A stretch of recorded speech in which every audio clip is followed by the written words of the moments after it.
Viviendo en familia, uno de los anhelos, de los deseos que todos tenemos es que nuestras familias estén unidas.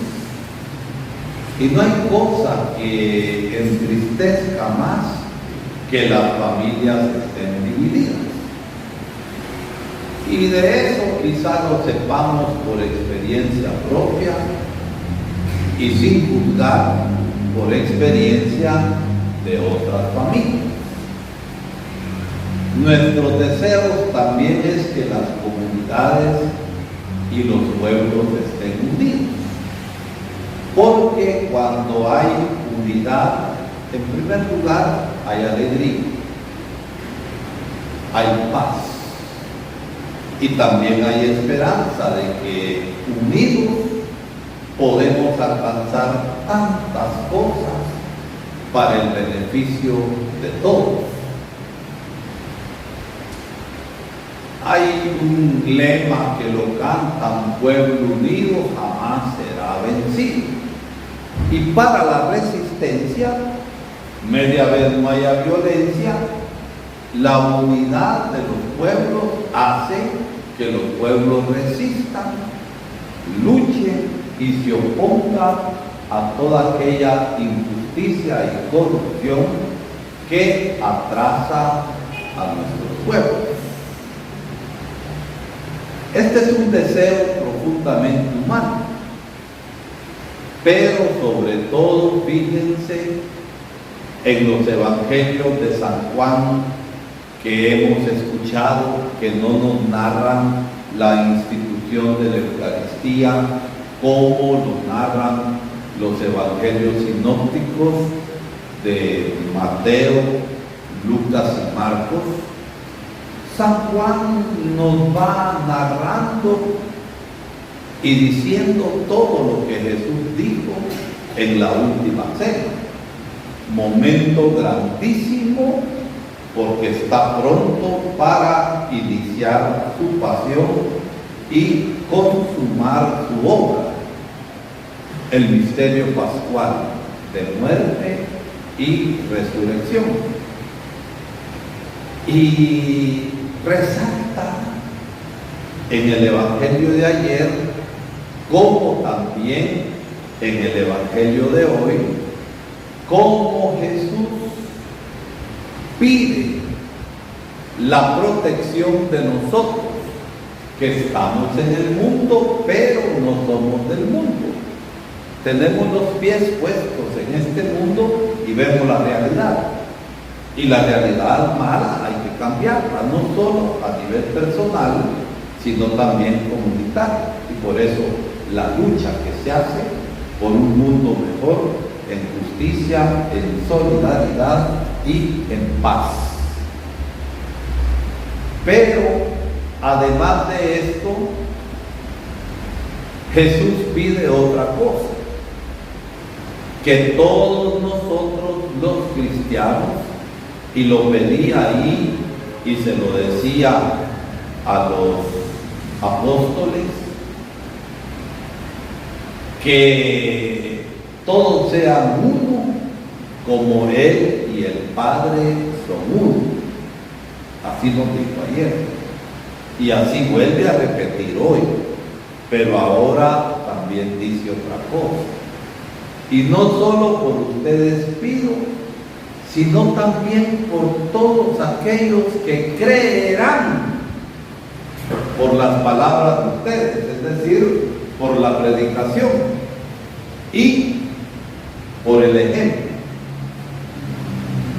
Entonces nos está hablando de la unidad,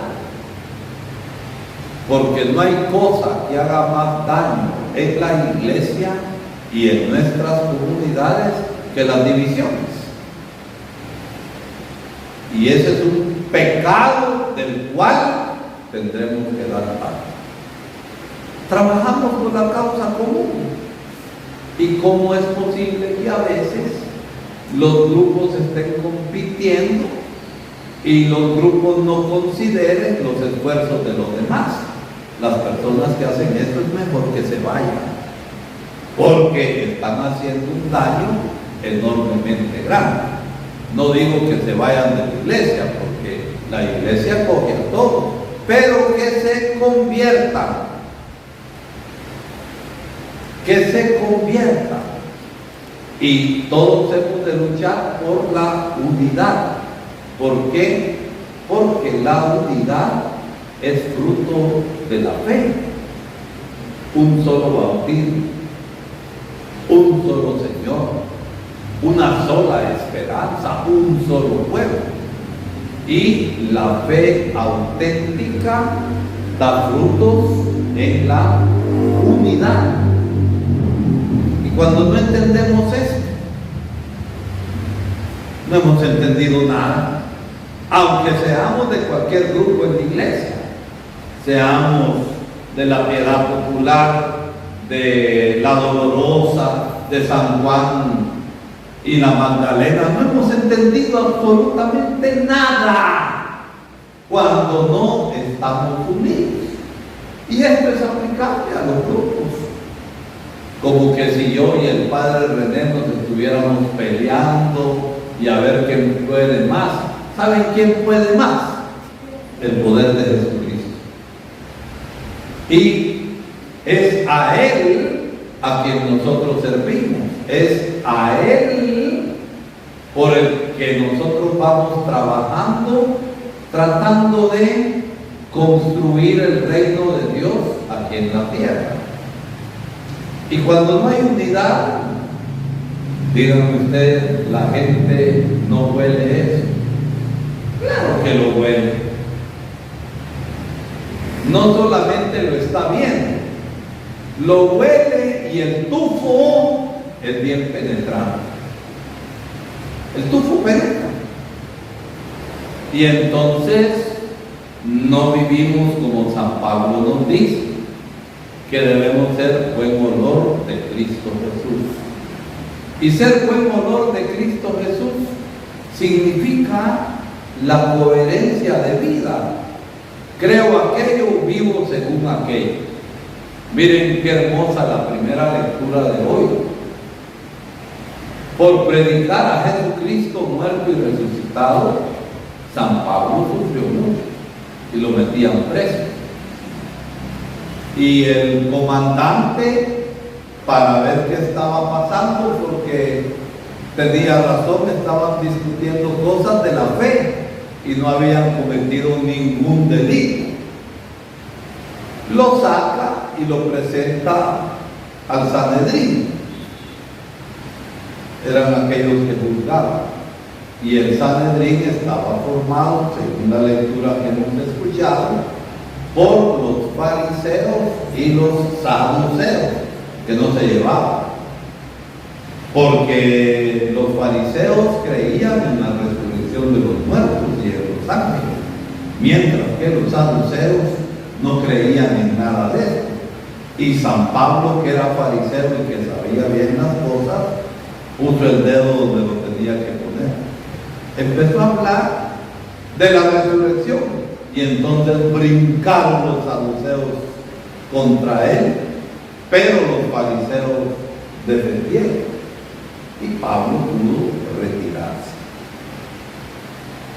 Nosotros hemos de emplear nuestra inteligencia para el bien, porque a veces, miren, la inteligencia se ocupa para el mal, para el mal. Y parte del mal es la división que a veces se genera en nuestros grupos.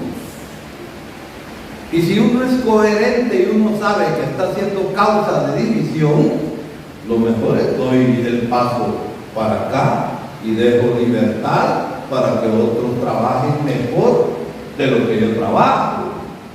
Porque en el fondo, ¿qué es lo que hacemos? Buscar protagonismo, que se vea pues que somos nosotros, y a Dios le interesa eso. Hay que mamar de la espiritualidad de Juan el Bautista, es decir, que él crezca, decía Juan, y que yo disminuya. ¿Y qué hay que buscar? La mayor gloria de Dios y el bien de los hermanos. Y cuando nosotros nos mantenemos en ese principio, creo que nos mantenemos unidos.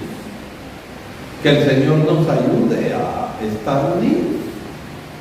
Y si hay cosas que están dividiendo, con calma, hay que sentarse, hay que dialogar, hay que platar y ver aquello que favorezca a los demás. Porque a veces, ¿qué sucede? Soy yo el que quiero imponer mis ideas. Y en la iglesia no funcionamos así. Somos iglesia en comunión. Y cuando hablamos en comunión, somos iglesia en diálogo. Conversamos. ¿Para qué? Para favorecer la participación de todos y favorecer también, con la ayuda del Espíritu Santo, que nos estamos preparando a recibir en este Pentecostés, la misión. Que el Señor nos ayude a cumplir el deseo de Cristo, que no solamente es deseo, es mandato que nos está dando de estar verdaderamente unidos.